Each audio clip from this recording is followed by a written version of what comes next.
Young black boy helps millionaire with flat tire. What happened next changed his life forever. But before we started, comment from which country you are watching. It was a humid Saturday afternoon in Atlanta, and 12-year-old Malik Johnson was biking home from the community library. The tires of his second-hand bike squeaked with every turn, but Malik didn't mind. He had just borrowed 3 books about engineering, his favorite subject.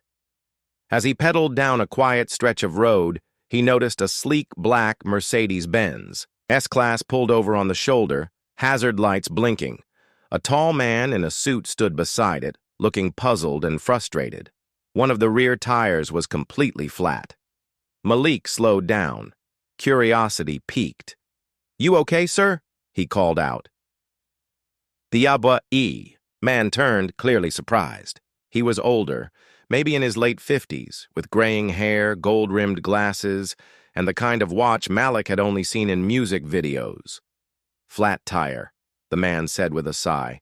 "And I left my phone at my hotel. I was just trying to find someone to help." Malik looked at the car, then back at the man. "I can help you change it if you've got a spare." The man raised an eyebrow. "You know how to do that?" Malik grinned. "My uncle runs a shop down on Moreland Avenue. I help him out after school sometimes." The man hesitated, then nodded. "All right, young man. Let's give it a shot." Together, they found the spare in the trunk and the tools in a side compartment. Malik got to work confidently, loosening the lug nuts, lifting the car with the jack, and swapping out the flat. The man watched in silent amazement. "You're better than some of the guys I pay," he muttered with a chuckle. When the job was done, Malik wiped his hands on his shirt and said, "You're good to go now." The man stood for a moment, seemingly stunned. "What's your name?" "Malik." "I'm Charles Whitman. I own Whitman Technologies. Computers, software, smart home stuff." Malik blinked. He had heard that name before. One of the books he read last week mentioned Whitman as one of the early black tech billionaires. "You like computers?" Charles asked, noticing the books poking out of Malik's backpack. "I love them. I want to be an engineer, build machines, maybe work in AI." Charles nodded slowly. "You remind me of myself at your age." He reached into his wallet, pulling out a business card. "You ever need anything, you call this number. That's my direct line." Malik took the card as if it were made of gold. "Thank you, sir." Charles looked thoughtful. "Actually, are you free this summer?" Malik shrugged. "I guess. I help my uncle a bit, but mostly I just read." "Well, how'd you like to intern at my company? We have a summer tech camp for high schoolers, but I think you'd fit right in." Malik's jaw dropped. "Are you serious?" "Dead serious.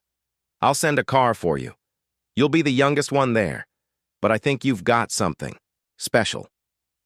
Malik stood on stage at a tech conference in San Francisco, presenting a prototype he helped build, a low-cost smart sensor that could detect water leaks in public housing.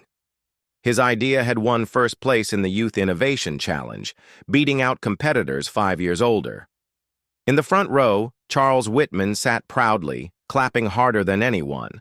By then, Malik was already on track to get a full scholarship to MIT, courtesy of the Whitman Foundation.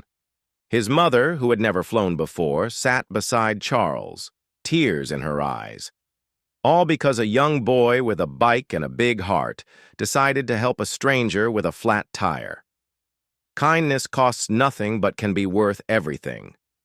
Opportunities often hide in the most unexpected moments, and sometimes one good deed is all it takes to change your life forever.